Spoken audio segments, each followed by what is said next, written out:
All right, ladies and gentlemen, and welcome back to another hands down DFS video. We missed you guys last week for in week 5. Couldn't get a full Scotty and Ryan breakdown, but we're back stronger than ever in week 6, and we're excited to break down week 6. So, Scotty, how you doing? How do you feel about Daniel Jones? Dude, I think it's a good thing we didn't have a full breakdown because I know we were both pretty high on Daniel Jones, and we probably would have swayed the dozens of listeners to move over to Daniel Jones. And I mean, I think if that naked bootleg, if he scores a touchdown instead of getting rocked, I mean, It's a big game. that's a pretty big swing as far as points go. But we get unlucky. Hopefully Daniel Jones is okay. It was sad kind of watching him try to walk it off, and he just stumbled. It was just rough. It was like I wanted him so desperately to come on, buddy, you can do it, you can do it. And then he had that full big almost tumble where he fell back, and I was just like, oh, there. Nope. And Yep. obviously the injury much more important than the fantasy implications. So hope Daniel Jones is okay, but definitely tough on the lineups as well. Yeah. On the plus side, Kadarius Toney finally got some good game out of him. Toot wanted just I feel like I called that a little bit. I'm gonna maybe take a victory lap on that, but and then he goes and he does the dumbest thing in all of football and he throws a punch at a helmet. But Gators in the pros, that's what we do. Yep, there you go. I mean, heck, they put up 40 points or whatever he did with an ejection. I mean, the ejection itself should get you an additional 5 points at least. At least. But anyway, let's start with week 6. Start looking at these quarterbacks. A couple guys that are on the slate this week that weren't last week: Mahomes, Lamar Jackson. Lamar Jackson coming off a huge, I guess a huge Monday Night Football game, but really a huge Monday Night fourth quarter. That was just an incredible game. Kyler Murray, who I kind of liked a lot last week, put up a dud in San Francisco in a low-scoring game, and then Patrick Mahomes is just always going to be Patrick Mahomes. And you can throw Justin Herbert in there, who's looked really good this season. Who are the top of this QB slate? Who are you liking? Yeah, and I think, the QB1 this year so far is Patrick Mahomes, and I think you got to respect that, and you got to like what you see with Washington, as obviously their defense hasn't looked like what we expected them to coming into the season. Well, I guess me and you were kind of low on the Washington football team defense, so we kind of knew that they weren't going to be as good as, and they're showing it. However, that defense is definitely showing that their defensive line is still strong, but the secondary is definitely the weak spot. And I say Patrick Mahomes is the QB1. I'm actually looking at it now. Lamar Jackson's the QB1, so Mahomes is QB2. But I do think they will be able to utilize the passing game very well. They won't have to be worried about the running game, especially with Clyde Edwards-Helaire out. I think that's already going to be weak. I think you see a big game out of Mahomes. Kyler Murray scares me, especially in the season long. But, it was that same shoulder injury that we saw last year where he really stopped producing like he did in the first half of the year, and now that's kind of coming back up. I really just am scared that we start to see some regression for Kyler Murray, so I'm going to be pretty out on Kyler Murray this week. And then Lamar, obviously it's Lamar, and I think you could have another shootout between him and Herbert. I like Lamar just because he has the rushing upside, but that if I had to rank them, I'd probably go Mahomes, Lamar, Herbert, Murray. Yeah, I do like Mahomes. I'm curious about Tyreek Hill. I know he's questionable right now. I would expect him to play through it, but if he doesn't play, do you think Mahomes, is it he's losing the weapon, he's not going to do as well, or does it just, provide a lot of value for us DFS players who can now play Demarcus Robinson and Pringle and Hardman, who are, all sub 5K, sub 4K even. So, does Tyreek Hill not playing scare you at all? It's definitely not a good thing. I don't think when somebody to Hill's level is not playing that, I don't think we're going to like that. But I think Mahomes is good enough where he has Kelsey, he has wide receivers like McCole Hardman and Pringle and Demarcus Robinson, who we've seen be able to step up whenever Hill has had to miss some time. So obviously we would hope to see Hill in there, but I don't think it's gonna affect it too much. Yeah. If Hill plays, you definitely can't go wrong. Even if he doesn't, you can't go wrong with Mahomes. Washington's defense is bad. I'd probably swap Jackson and Mahomes just because with Lamar Jackson, we're getting the benefit of him still being at $7,400 because his price came out before that Monday Night Football game. So I think he's got that $100 or $1,000 discount on Mahomes is steep. But yeah, I definitely think Jackson and Mahomes are the top two guys out of those four that you play. My only thing with Jackson is just if that fourth quarter doesn't happen in the Monday night game, what are we saying about him, right? And so But the thing is that fourth quarter always happens. But it also, the Colts, they lost Xavier Rhodes, and there were some injuries and some stuff that I don't know. I like Mahomes more, but you do. Fair enough. So one thing I think we do like on this slate, at least I like, and I know, if you haven't already checked out the Sneaky Stacks video that Scotty put out earlier this week, go check that out. But there's a couple guys under 6K that I really like, and there's one of them, Taylor Heineke for the Washington football team. This game is just going to be a shootout with how bad Kansas City's defense is and how bad Washington's pass defense has been. A lot of reason to like Taylor Heineke. Yeah, obviously I talked about it in the stacks. Now that I'm looking at it, I might have called him Tyler Heineke in the video. Apologize for that if that was the case. I know his name's Taylor. But I do like his upside, especially after the rough game that he had last week. And I think New Orleans is a strong defense, much stronger than Kansas City is going to be. We do see the volume. We do see the rushing upside for Heineke. We do get a little bit of a price drop, only $100, but I think there are going to be some people that are off him just because of that rough game. They're going to kind of be scared of that. And I really do like the upside that you get out of Heineke this week. That Kansas State defense is garbage. I completely agree. I think Taylor Heineke is a great play. I do think if you're just looking for a guy under $6,000, a lot of people are going to be on Heineke, and that he's going to be my cash game play, that's for sure. At 5,800, he's just such good value, but I do think some ownership does go there, even though he did have a rough game. And then a couple stats I pulled when I was just crunching numbers in Excel. Kansas City's allowing almost one fantasy point, one Draftkings point to quarterbacks per target, so per attempt. So every time a opposing quarterback's throwing the ball, they're getting a point. So when you put in Heineke in here, who can probably, he threw the ball 40 times last game against Kansas City when they're going to be playing from behind, he'll likely throw 40 times again. Are we going to get a 40-point game from Taylor Heineke? Huh? If that's what the numbers say, who am I to say otherwise? You always trust stats. Stats don't lie. Numbers don't lie. And then another guy, cheap guy that you like, I also like, Davis Mills at 5,200. I don't think Indy's defense is as good, kind of like Washington football team. They're not as good as we kind of thought they were going to be, not as good as they were last year. They started off the seaseason hot. I think they started off 3-0. But Indy's defense has definitely regressed. Davis Mills looked pretty solid last game against a tough New England defense. So I think this could kind of be a similar situation to last week versus New England, where you can put up that 25 to 30 point range at $5,200. No, yeah, I definitely love Davis Mills. We saw the biggest flip in DK history, I would imagine, going from negative 0.3 to 27.6 for anything outside of an injury.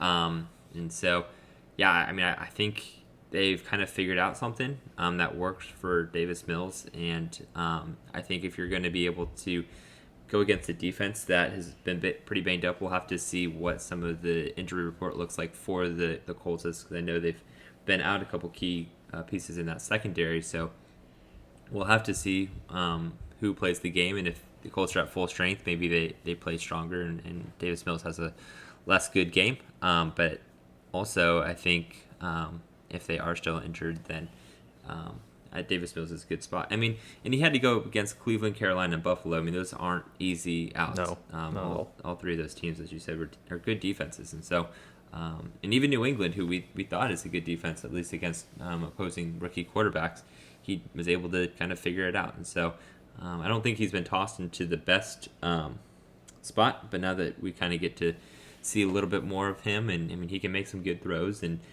the word had it was that this is who the Patriots wanted if they couldn't get Mac Jones. So, he obviously has skill, and so it's just a matter of being able to put it all together. Yeah. Really like the value for quarterbacks here. There's another guy I like, same price, $5,200, and that's Mac Jones for New England.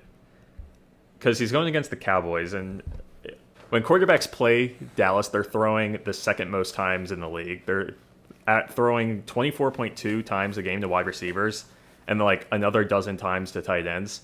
So over 30 times a game, quarterbacks are throwing the ball against Dallas, leading the league. Damian Harris is banged up, questionable to play, and I think this could be another Mac Jones game, like kind of how he started the season, throwing the ball 39, then 30, then 51, then 40 times.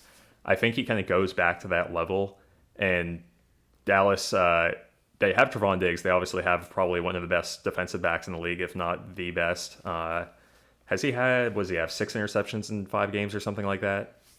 Yeah, but he's also like number 1 in yards given up too. Like it's very hit or miss with him, where it's not like he's a lockdown corner, but he is baiting quarterbacks into the interceptions as well. So right.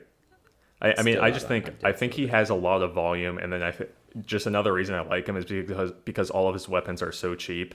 I mean, the highest priced guy on the Patriots is Jacoby Myers at like 5,500, and then you got guys like Nelson Aguilar and Kendrick Bourne and Hunter Henry, Jonnu Smith, all kind of under $5,000. So I just think you can make a very cheap stack with Mac Jones, and I think Dallas can give up some points. Yeah, I mean, I agree with everything that you're saying in theory. The only issue that I have with this is that when you look at some of the other quarterbacks that we've had, when you talk about Heineke, you have Terry McLaurin, who is going to be able to go get a ball for you. You have guys who, I mean, we talked about the top guys where you have Herbert and Lamar and Mahomes, where they all have a guy. Mahomes has Kelsey, even if Hill doesn't play. Herbert has Keenan Allen or Mike Williams. Okay, what are you trying to say about Nelson Aguilar, huh? Right, exactly. But that's the thing, is like, who in this receiving core do you feel like can go get a ball, that can go beat a man if Mac Jones just has to throw it up? And I mean, Jacoby Myers, I don't think he's had a touchdown unless he had one this week. But yeah, I don't think Jacoby Myers has ever had a touchdown in the NFL unless it happened this past week, which he did not. Yeah, so I mean, like, who are his options? I mean, he's throwing the ball all these times and he's rarely getting into the end zone. I don't know. I mean, this could be the week that it all gets figured out. But the weapons around Mac Jones, and maybe this is definitely a bold take, but I'm gonna maybe stick with it. Is if Tom Brady and Mac Jones, if they flip their situations, if Tom Brady was still in New England and if Mac Jones was in Tampa Bay, I mean, what would we be saying? And I think we would be saying that Mac Jones is one of the top quarterbacks in the league because he has all these weapons, but they're just not there right now. And we saw that at the end of Tom Brady's career. I mean, Steve Young kind of said it jokingly on one of the shows this past weekend, but were the Patriots holding Tom Brady back? And I think Mac Jones is getting held back too a little bit by not obviously over the course of Tom Brady's career, but just over the last couple of years. Yeah, I think Mac Jones is getting held back by the fact that there's just no weapons in the running game, in the passing game. The offensive line isn't blocking as well as it should. Hunter Henry and Jonnu Smith are kind of afterthoughts. So I think Mac Jones is a great player, just doesn't have the weapons around him. No, and I agree with you. I don't think the weapons are nearly as good as they need to be. But I think, and clearly Tom Brady's the best quarterback of all time. There's not many that will argue against that. So maybe that's why they didn't have to stack weapons around him. But obviously Bill Belichick and the Patriots and Tom Brady have had success with no big name receivers. I mean, who have they had since Randy Moss? I mean, obviously they've had some really good tight ends come through, but was Edelman the guy who could go up and get the ball? Like, the Patriots have never really had a guy since Randy Moss to kind of be a dominant receiver like that. So I don't know. I agree. I don't think, Mac Jones, if he's in that situation where he just has to heave up a ball and have a receiver go get it, it won't go his way. But I think the Patriots offense, at least in the past, at least with Brady, has been schemed around getting guys open and not necessarily having to rely on big plays. But who knows? So let's move over to running backs. I think we spent a lot of time talking about these value quarterbacks, and then we go to the running backs where the entire slate is questionable, and we really have no idea what to do until Sunday at 10:30, 11:30 in the morning, an hour and a half before the game starts. So what do we do? But we get to talk here for 15, 20 minutes about the running backs and how we know what's going to all shake out. Exactly. That's what we get to do right now. Who do you like? No, I mean, I think the issue is I like a lot of value on this slate. Obviously, you see a lot of injuries here. McCaffrey probably not going to play just because he was out on practice on Thursday rather. I mean, you see Saquon not playing, so you're probably going to see a lot of Booker. There's also Damian Williams, who I talked about on the Sneaky Stacks. He's on the COVID-19 list now, so you're going to see some Khalil Herbert. I believe he might be at 4,300. Let me see, 4,600. So yeah, so I mean, there's a lot of value. I think this is maybe the week that you go crazy heavy on wide receivers, and maybe you even pay up for Kelsey, especially if Hill is out. And so I think that's where I'm leaning this week at running back is definitely some of those value guys plugging in for some of the guys who are hurt.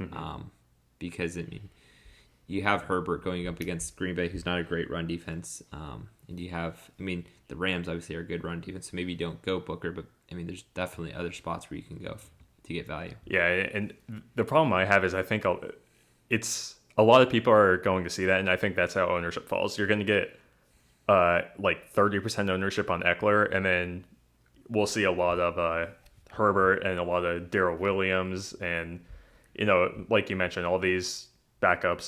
Who's the other? Booker, of course. Like those three guys will probably get a lot of ownership because they're playing for injured guys. I'm sure out of these 15 guys that are questionable that you can just see on the screen right now, at least two of them won't play or something. So that's going to be another two backup running backs that kind of step in.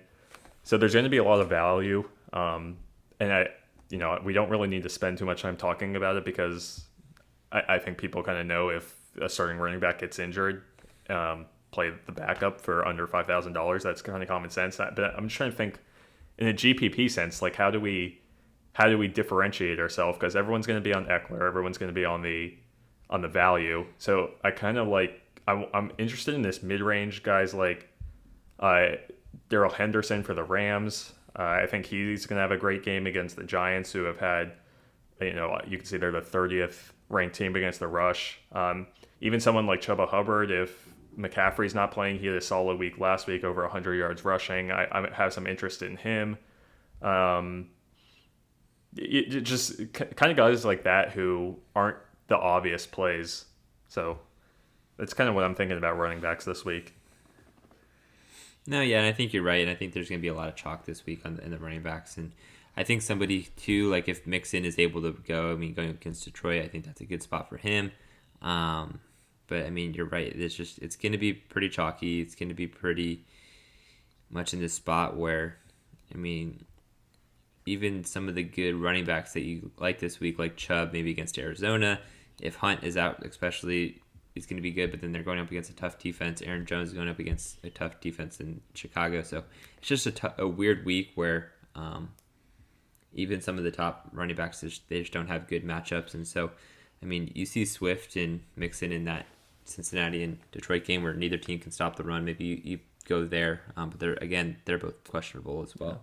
A spot that I really want to like, but we talked about Heineke, is Gibson, because Kansas City's, even though they're 15th against the run right middle, it's just because teams are playing from behind and have to pass against them. So that's why I don't like Gibson. But I really want to, because I think he's capable. Obviously he gets that high volume, 20 carries last game, and going against a poor Kansas City defense, I just want Washington to be able to keep the game close so we can play him. But then bouncing off that, I think that opens up a lot of room for a guy that you talked about in your video. I also talked about in my video that is coming out. Well, it should be out by now if you're listening to this, but J.D. McKissick out of the backfield for Washington, especially if Antonio Gibson doesn't go, but even if Gibson is in, McKissick's like $4,800, and he can get 10 targets in a game against Kansas City, where Washington's going to be throwing the ball 50 times. So I think that's where you find value, but kind of differentiate yourself from the obvious plays. Yeah, and honestly, there might be enough value plays this week with enough of the starters out that you can differentiate with a value play as well. Right. Yeah, so that's kind of going to be what I'm looking to do when I'm building lineups. Uh, I'll have to find salary relief somewhere, so I'll probably be playing my fair share of Booker and Herbert, but I'm really trying to find some value that is different than others. But anyway, running back's kind of hard to talk on right now because so many guys are questionable. We don't know their status as of this Thursday night recording. So let's go over to receivers. Kind of same old story. Top four guys out of the top six are questionable, but I think these guys, at least from what it seems like, are leaning towards playing. Tyreek Hill didn't practice both days. I don't think Williams practiced. Jefferson didn't practice both days, but I think as far as we know, all those guys should be suiting up. At least I know Jefferson was at the practice on the sideline in uniform, so he should be going. So don't think we need to worry about injuries too much here. But who do you like for receivers? Yeah, I mean, obviously you want to be able to play Devontae Adams, but he's at 9,000, which is an absolutely absurd price. And then you have Tyreek Hill, who's going to be banged up, and he's been coming off a rough couple games. Even last week, I think if he plays, and there are reports that he does feel good, I think you can go there. Cooper Kupp isn't necessarily looking like the number 2 wide receiver anymore in all of fantasy, but I mean, he's still the number. Yeah, but he's I think he still is the wide receiver 1, at least on this slate for points per game. DJ Moore is a guy that I really like. Terry McLaurin, especially with the Washington stack, I love. And then I think if you go kind of deeper into kind of some of the value, Robert Woods still not where he needs to be, but Brown is somebody who we saw, especially on Monday night, who I'm worried about will have a little bit extra ownership due to everybody kind of watching the big game that he just had. But the Ravens are definitely showing that they want to get the ball to Marquise Brown more. Obviously, coming off of the 10-target game.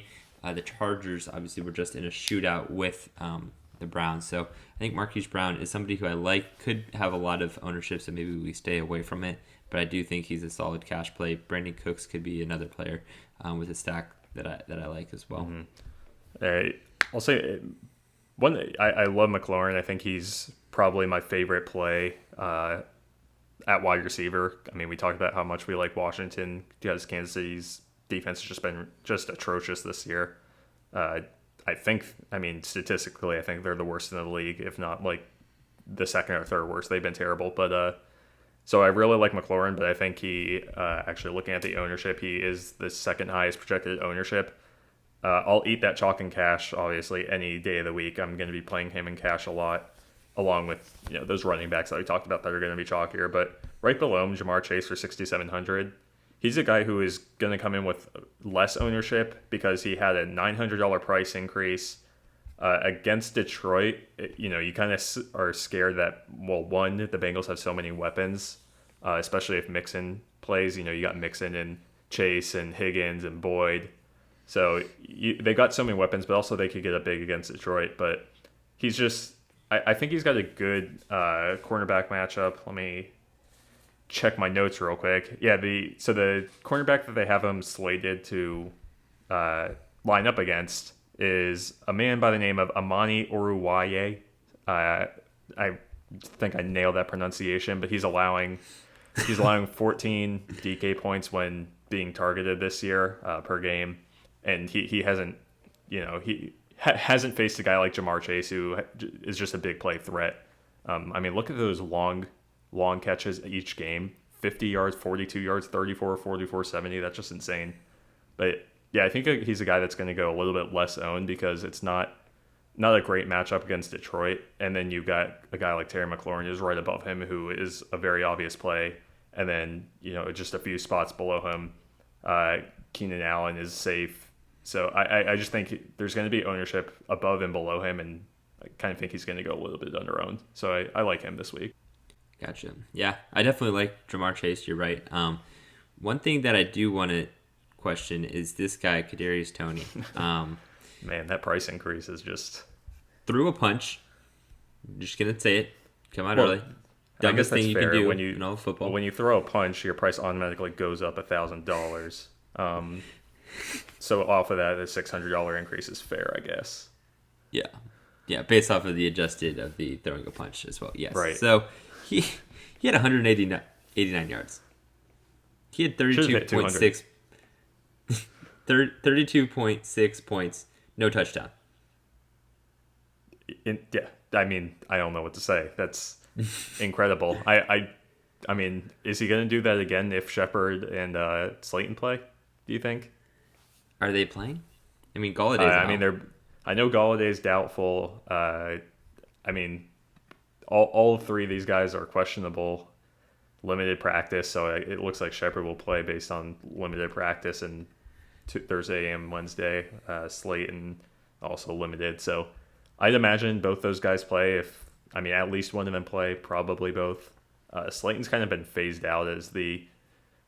I think even if all three of those guys do play, Tony. I mean, you can't not give Tony more looks after that game, even after the game before. I mean, back-to-back weeks, he's kind of proven himself to be a first-round draft pick, which Giants fans, Tony himself, were kind of upset about how the season started, and then he just comes out. He's just a human joystick, making defenders look silly. It's just a hefty price tag to pay for a guy who 2 weeks ago was looking like he was about to leave the Giants. So, yeah. I don't know. Yeah, I mean, I think you're right. I mean, that is a lot, but I mean, we have to talk about somebody who gets 89 yards. And so, but you have a couple of guys here. I mean, you have Tony, you have Pittman, you have Myers, you have Boyd, you have Allen Robinson. I kind of like this week if he does play just because of no Jair Alexander. But you do have Jacoby Myers there, kind of right there in the middle. We talked about how bad Mac Jones's weapons are. We talked about how Jacoby Myers has never gotten into the end zone. What are you thinking about him at 5,500? Oh, I really like Jacoby Myers. I recorded my video that, again, will be up by now. Go check it out, the Stars and Scrubs video. But I talked about Jacoby Myers and I talked about Kendrick Bourne because I think both of those guys, well, Jacoby Myers is the number one wide receiver, 5,500. He's been getting a decent amount of volume. He's leading the wide receivers in targets. Think he'll pay off against Dallas. And then Kendrick Bourne at 3,800 is just a very cheap guy, obviously under 4K. And he's gotten at least 3 targets every single game this year. And, excluding last week, but the 2 weeks before, he was getting 7 and 8 targets. So, New England doesn't have the weapons. They don't have your, Mike Evans and Godwins and just some of the great receivers, Hopkins, Adams. I mean, the list goes on. But they've got guys who, when they're open, can catch the ball, which now that I'm saying that, I kind of think you and I can do that. But still, they do it better than us. And it's why they're in the NFL and getting paid a lot more than us. So, I like Myers. I kind of like the Patriots guys just because of how cheap they are. Gotcha. Is Jacoby Myers your favorite Patriot guy? He's going to have Diggs on him, who I know Diggs does give up a lot of yards, but, he's still a pretty solid cornerback. It's got to be either Myers or Hunter Henry. I mean, Hunter Henry had a big week last week. I know we're on wide receivers right now, but just out of everyone on the Patriots, Hunter Henry, he's definitely taken over. It was kind of 1A, 1B with Henry and Smith, but it looks like Henry's got a few more snaps, a few more targets, looks to be kind of the number one tight end. So either one of those two guys, if you want to stack with Mac Jones with someone, I think they're both good options. Fair enough. You want to move over to the tight ends now that we're over here? Sure. Let's cover some tight ends. One guy I want to talk about right off the bat, because we talked about Lamar Jackson and how his Monday Night Football game, that was not factored into this price. So same thing goes for Mark Andrews, who had a solid game at 45-ish points. Not bad. Decent. 11 catches, 147 yards, couple touchdowns to go with it. He's the third best tight end in the league behind... price decrease Yeah, right. after that. Rough game for him. Only 147. We were really expecting, Tony got 189. I don't see why Mark Andrews can't get 189 also. So understandable on the price decrease, but yeah, the Chargers are giving up a lot of points to tight ends, and the Chargers secondary has actually been pretty good. They're actually allowing, they're like top three in, yards allowed in a good way, as in they've allowed the fewest yards to opposing wide receivers, but that's because they're allowing a lot of points to tight ends. I think that, yeah, they've allowed the third most yards to tight ends in the league. Mark Andrews, 5,200, coming off a huge game. Like him way too much this week. Yeah, I mean, we saw a guy like David Njoku last week David Njoku is nothing to write home about. He had 31 points against the Chargers, and so I definitely think that you're definitely in a smash spot with Mark Andrews. It is interesting because every team has to play the Baltimore Ravens so much differently than how they play every other team because of Lamar Jackson's rushing upside, and maybe they have to change their scheme a little bit. They know that Mark Andrews is going to be a target now, especially after Monday night. But no, I mean, at 5,200, you're right. I mean, that's got to be chalk going into this week. And then another guy I think is going to be chalk. I mean, we've talked about the Washington football team so much, but with Logan Thomas out, Ricky Seals-Jones at 3,000. Sure. Came into the starting spot, saw 8 targets, 5 catches. He only got 9 points off of it, which isn't anything special, but at $3,000, 9 points is three times value, which, if you're playing him in cash, that's what you need to hit that 50% mark. So I think Ricky Seals-Jones will see a lot of ownership, and for good reason. Again, going against Kansas City, he's going to be one of Heineke's best targets. No, for sure. I mean, it was a game where the Washington football team kind of wasn't able to get much going anyway. I mean, they scored 22 points, but I mean, you saw Heineke's numbers weren't great.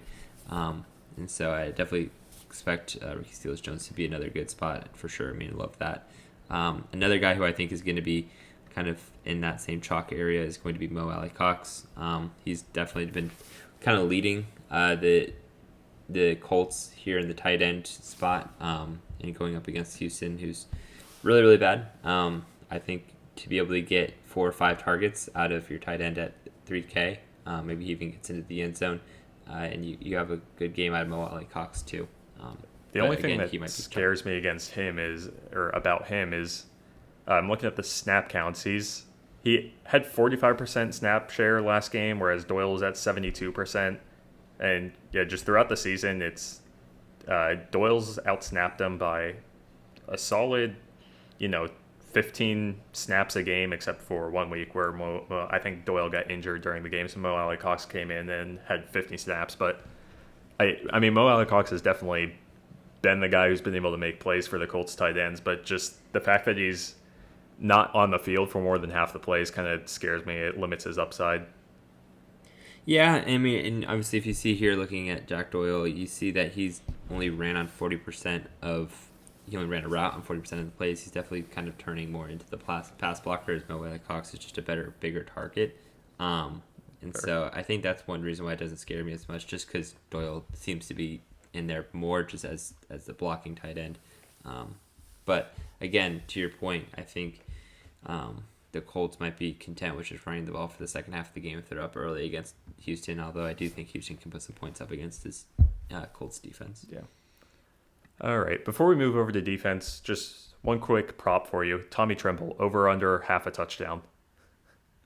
It's 0 points, 0 points, 10.7 with a touchdown, 0 points, 9.2 with a touchdown. Does he score this week?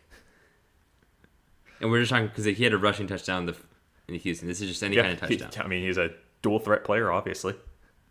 I mean, I picked him up in my fantasy league because I'm streaming him as a tight end, so that might bias me. But I'm going to go no touchdown just because he got it last week, and it seems like he's going every other week with the touchdowns. He only scores fantasy points if he scores a touchdown. All right, just wanted to bring that up. It's a 50-50 thing. Exactly. All right, that's how stats work. Let's move on to defense. Some Rams defense at 4,700. High price to pay, but if the Daniel Jones is out and Barkley's out and Galladay's out and Slayton's out and Shepard's out, honestly, I might consider playing them. I don't know if the Giants will score many points in that sense, but uh, for defenses, I really don't like paying up. So I'm just going to scroll straight to the bottom. And who do you like here? I don't. I think if I have to look here, and I think you're right that we're gonna stay away from the Rams, because one, they're expensive, and two, I think Daniel Jones was cleared to practice on Thursday, so I think he does play this game. But I think if we have to go anywhere, I think I'm maybe going with the Panthers at 2,900. I think they're the best defense, kind of in this low spot. And the Vikings have shown that they're content with winning a slugfest of a game. And so I think we like the Packers, even though they did have that -4 against Dallas. They have shown that against lesser competition, at least offensively, they are able to play stout defense. Dalvin Cook is going to be coming back, so maybe Vikings do score more points, but we don't know to what capacity Cook is going to be coming back, just because they do want to be careful with that ankle injury. But they've scored 19-7, and then but previously 30, 33, 24. So obviously those first 3 games were with Dalvin Cook, and we'll have to see what Dalvin Cook's usage and availability is going to be going into this game before we call the Panthers a good pick. Yeah, I don't mind the Panthers at all. Also, kind of like the Raiders against Denver. Looking at teams I like. If I want to get a little bit more expensive, I think the Bengals have had a solid defense this year, and they're playing Detroit, who isn't great offensively. So if I want to spend up a little bit, 3,400, that's not terrible. Or you could go. I mean, I don't know. I don't love the Colts. I don't think their defense is even against Houston. I don't think their defense is as good as we think it is. So I'm really sticking to Bengals, kind of like the Raiders, and then like you said, if depending on Dalvin Cook's availability, Panthers isn't a bad play. So, anyone else, or should we try to make a lineup? I think let's make a lineup and get out of here. All right. So starting at quarterback, just keeping in mind that there's going to be a lot of value in the running backs. So we're probably going to be either paying up for quarterback or wide receiver. Where do you want to go? I mean, I know we really like Heineke. Is that where we go? Stack him with McLaurin, and that could be our pay up spot at receiver? Or are you thinking elsewhere? I mean, I think Heineke is going to be chalky, Yeah. But I kind of want to do maybe one of the pay up quarterbacks. I think Kyler Murray is going to be the lowest owned of the 4. So if we're trying to go different, we do Kyler, but I know we're both kind of low on him. But I'd say maybe either Lamar or Patrick Mahomes, because I know we're going to have some good value out of out of the running back spot. Right. Yeah. Looking at ownership, Patrick Mahomes is the projected highest ownership. Then we got Burrow, Lamar Jackson. Kyler Murray's also actually coming in at 4. Then Heineke. So surprisingly, Herbert. You're getting less than 5% ownership with Herbert, which he's coming off a 5 touchdown game, 4 touchdown game, coming off a big game.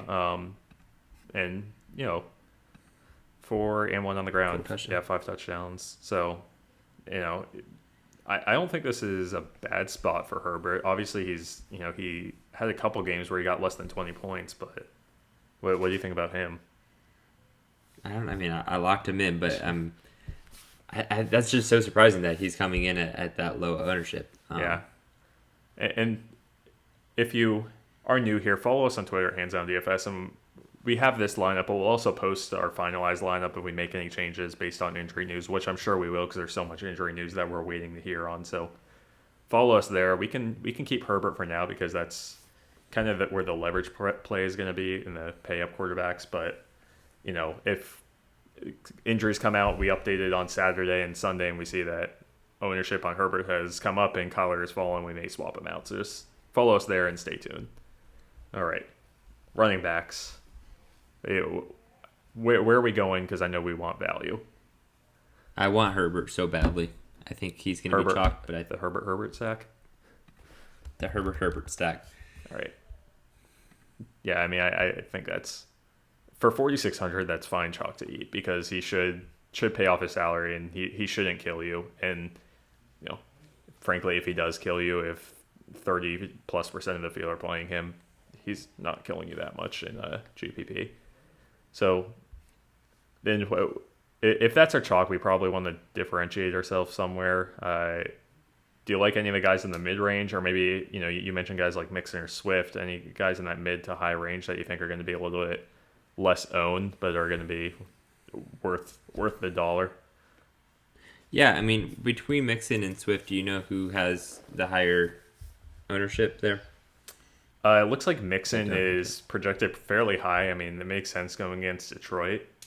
Swift, at least for GPPs, isn't nearly as high. So I think Swift has a little bit of advantage there. Also, not that Joe Mixon isn't capable of catching balls out of the backfield, because he definitely is, but we know Swift has been a staple out of the backfield with like 5 targets a game, maybe even 5 catches a game, even more targets than that. So like Swift, especially for that catching upside. I agree. And then over to our stack with Herbert. Mike Williams or Keenan Allen, I think, are our 2 options. We don't really want to look further than that. So I think the deal is who is Marlon Humphrey going to be paired up against? And is he going to shadow one, or is he just going to take a side of the field? Because I think if Marlon Humphrey, if they're just going to say, you know what, we've heard about Mike Williams, we've heard about how good he is, we're going to shut him down. I think Keenan Allen has a huge game this week because I believe his name was Everett. Whoever the second wide receiver or cornerback is for the Ravens isn't very good at all, and is going to be targeted pretty heavily by Herbert. So do you have the wide receiver matchups just to see who? According to Rotoballer, who posts the wide receivers matchup, shout out to them for providing that for free. Humphrey's going to be on Keenan Allen, and then Everett is going to be on Mike Williams. Gosh, I wish that was the other way around. Right, I want that value there, but so I think we can go Williams. He is a little bit more pricey, but he's had some big games this season, and I'm sure we can find plenty of value. So why don't we roll with him? Running it back with Baltimore. Do you want Hollywood Brown or Mark Andrews? Man, I think what's the ownership there? Because I like both of them, but I would have to imagine both of them are also pretty high owned as well. Yeah, I mean, it looks like Andrews is going to come in a little bit higher than Brown. Andrews is projected the second highest owned tight end on the slate behind Kelsey. It makes sense. He's, I think, the second highest price. Brown is also fairly high owned. He's top 10 in receivers, but he's going to still be less than 10%. So it looks like Brown is where if you're just trying to go based on ownership. So yeah, I mean, I definitely like the matchup for Andrews better, but I think Brown, if you're going to have that ownership kind of leverage, I like that. So let's plug Brown in, and then let's fill in the defense just so we know what we're working with for our tight ends and last receiver and flex. I think kind of we don't have too much salary relief, so we definitely want to go cheap. Do we go Panthers, or do we just take a complete flyer punt and go someone like the Lions against Cincinnati? We can try doing the Lions against Cincinnati. I don't think you're going to be getting a lot out of it, but Detroit's showed that they've been able to come to play, and they haven't put up any.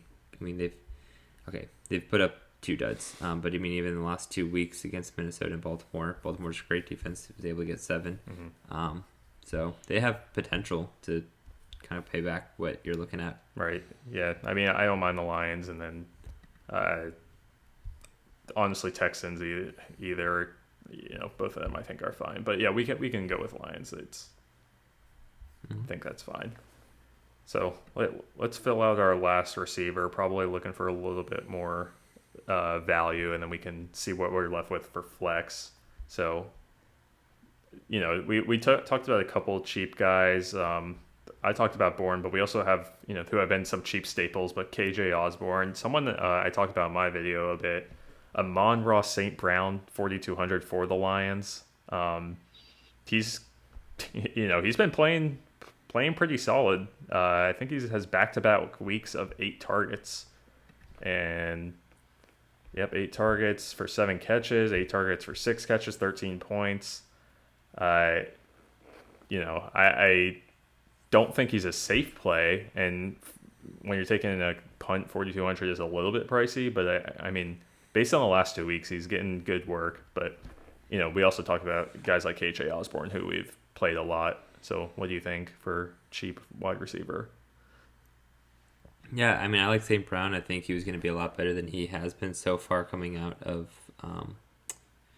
the draft. And somebody else who I like is Mooney, who seems to be one of Fields' top targets. I mean, last week obviously didn't have as good of a game going up against Las Vegas, but the Green Bay defense has shown that they can give up yards. They did to the Steelers offense, and then they also did last week as well. And so, and you mentioned without Jair Alexander in there, you're going to get that cornerback shift and basically that next man up. So Mooney should see some softer coverage.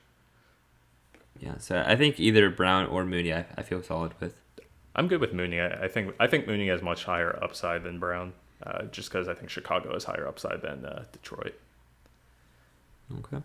Yeah, and I don't feel good about putting out a lineup with 2 Detroit players in. 3 if you count the defense. Geez, yeah. Well, actually, that'd be 13 players that we did for the exactly for the Lions. All right, tight end. Who do you like? I mean, you got Ricky Seals-Jones. I think he's going to be pretty safe. I like Mo Alley Cox. I mean, you also have Andrews up there at 5,200 if you want to go all in on this Chargers and Baltimore game. That's definitely it's not unreasonable to do that. The double stack, not double stack, but just playing Brown and Andrews. But I don't know. We like the Washington team a lot, Washington football team. But so like I feel like having either McLaurin or Seals-Jones would be beneficial. So I don't know if between those two guys, do you want the value of Seals-Jones or do you want the just the safety net plus the upside of McLaurin? And we probably would have a decent amount of room for a tight end. So we would have 5,300, 4,300, and that put us at Hunter Henry, who you said you kind of like. Yeah, Mr. Henry himself, I don't mind. I think he's kind of touchdown dependent, but I think he has been getting, not touchdown dependent, but he's been getting work. It does scare me because Jonnu Smith is there, even though Hunter Henry has emerged as the tight end one. But yeah, I mean, I don't mind Hunter Henry. Do you want to upgrade the defense at all, or looking at some of the other options, it not doesn't much look to upgrade to. No, you look like you're going with the Chargers against Baltimore. The only spot I can think of upgrading is one of our 2 running backs. I know you like Herbert a lot, and then Swift is kind of the ownership play, but we could, I don't know. See what 67. Jonathan Taylor against Houston's not a bad play, honestly. Yeah, Jonathan Taylor it should be a great play, but then if the Colts are doing that weird thing where they're trying to get Marlon Mack traded and they're like throwing him in some rushing down, so scares me. But Jonathan Taylor should be in a smash spot, and I think a lot of people are going to be playing him and for good reason. So yeah, I really like that lineup. I think that's good. Okay. We could also go Antonio Gibson if you want to do that. Nah, I'd stick with the Washington pass game. I think that's where the money is. All right, there's our hands down DFS Week 6 lineup. Thank you guys for watching. Again, follow us on Twitter at hands down DFS, and we'll make sure we post our full and final lineup. And make sure if you like this video, hit the like button, and then also subscribe and check out the rest of the videos we have this week. Scotty's sneaky stacks and my stars and scrubs or whatever I called it. So thank you guys for watching. Scotty, any closing remarks before we set off on our Week 6 adventure? Nope. Just make sure you're following us so that you can get the updates because we're going to be pushing out. You obviously see here the running backs. There's a lot of news that's going to be coming out, and especially, if you look at the Browns and if one of those running backs are out, or if you see Elliott's out, obviously Tony Pollard becomes amazing. Joe Mixon is in a weird spot because Samaje Perine's out, so you kind of just stay away from that. But maybe the Detroit defense looks better because Mixon is out and Samaje. So there's definitely going to be a lot of news. Maybe the lineup's going to change a lot. So definitely make sure you're following us so that we can stay up to date on the info. Yep.